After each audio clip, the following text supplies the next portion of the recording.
Okay, there was just, I had to let that excitement just flow out of me for a second. Like, woo! Guys, I didn't think I'd be making a video on this today, but I am. I just finished watching the PlayStation event stream that they just did, showcasing their new video games, which were pretty freaking sick. Some of the games look like they could have been played on PS4 or even last generation consoles, or even the Switch for that matter. You know, some of the games look like that, but there was a lot of games that looked really good. I'm happy they actually showed real gameplay, not just trailers the whole time, so it was really good to get a look at what these games would look like when they're running on the consoles themselves and the game's in your hand and you're playing it and seeing it with your own eyes. The games that I saw that perked my interest the most were the Spider-Man with the mouse guy, Gran Turismo 7, that has always been a favorite classic of mine. I've been interested in the Gran Turismo series since Gran Turismo 3. I had Gran Turismo 6 on the PlayStation 4, but I didn't really rock with it that much because there was just not a lot of maps, not that many cars, and then when I tried to play online, it would take forever to get into a race, and then when I was in that race, I would just be in the back of the pack pretty much the whole time. It's just But from the preview Sony showed, it looks like you're kind of getting back to the roots. Sackboy also looked pretty cool. You know, Little Big Planet, that's a classic of PlayStation, as well as 2K. Man, I can't, I mean, Zion in the video looked a little bit super sweaty, but players get that sweaty after playing, like, let's say 4 quarters, and they're just having 40 minutes on the floor. You can end up looking like that, so I liked how real that looked. Of course, you can't leave out Resident Evil here. That looked pretty cool in the preview. And then the last game I want to mention here, which was the best looking that I feel that they showcased, was Horizon. The graphics just look so like, whoa, and vibrant. A lot of these games were looking really dope, man. And then the fact that we're gonna get fast loading times on top of that, utilizing the speed of the solid state drive, whew, I can't wait. But the main reason I'm making this video right now, guys, is because of what they showed at the end of this live event. And you guessed it, man, it's the console itself, the physical box, the hardware. I mean, not in that much detail, but at least they showed you what it looked like. Here it is, man. Oh my God, it looks futuristic, looks like a spaceship, and guess what? It looks cool.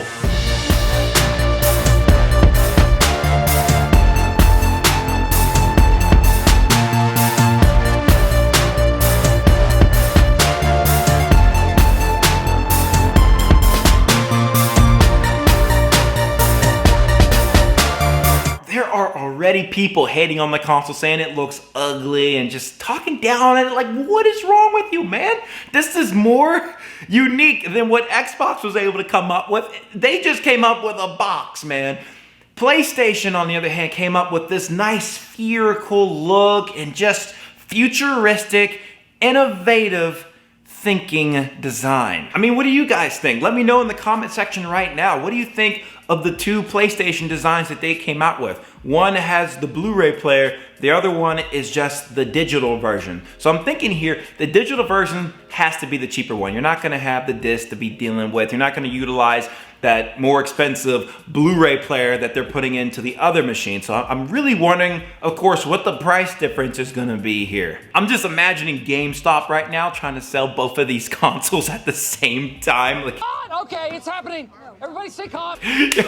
That tug of war, and then being out of one console and then not having the other, and then one being more expensive than, oh my God, they can have that. If we take a look at the photo that shows their whole lineup of hardware that they announced today, next to the 2 consoles, they have the 3D headphones, then a remote for the console, the DualSense on charging station, and then the camera. Guys, those headphones look dope.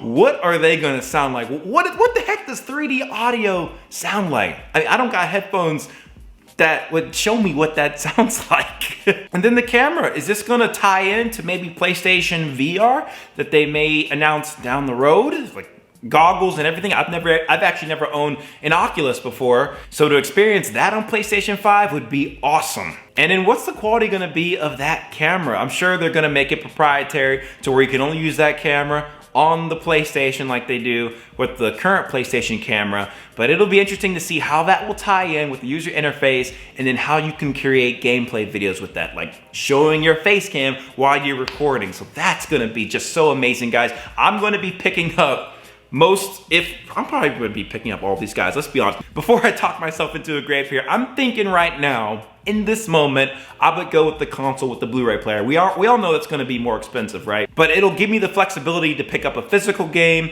versus the digital game. And I also know for sure I'll be able to play my PlayStation 4 games on that console. But what about the SSD space? That's gonna be very crucial in these consoles. I'd rather them cost a little bit more than being less and having less space, because people are going to complain like, oh my gosh, I can't have all the games I want at the same time. I have to uninstall them and then install what I want to play, because people are complaining about that right now.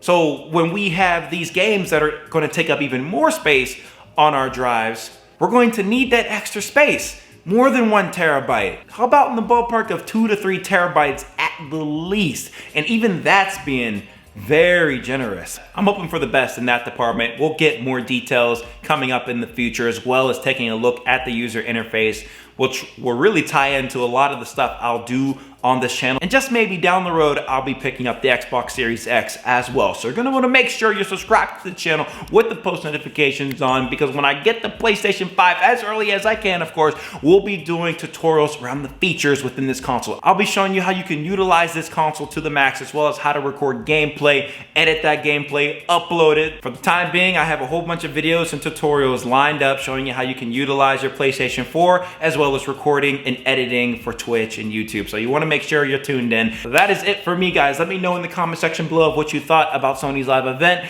as well as the PlayStation 5 physical hardware that was just showcased. I'm just so filled with energy and excitement because I've been waiting for this day for the past several months, and it's finally here. And it's good to breathe again, man. Just the curiosity is gone now, and we know what to expect now. Anyways, I'm gonna see you guys in my next video. I'm gonna edit this real quick and go for like a run or a really brisk walk to get this energy out. Like, I'm ready to go. Peace.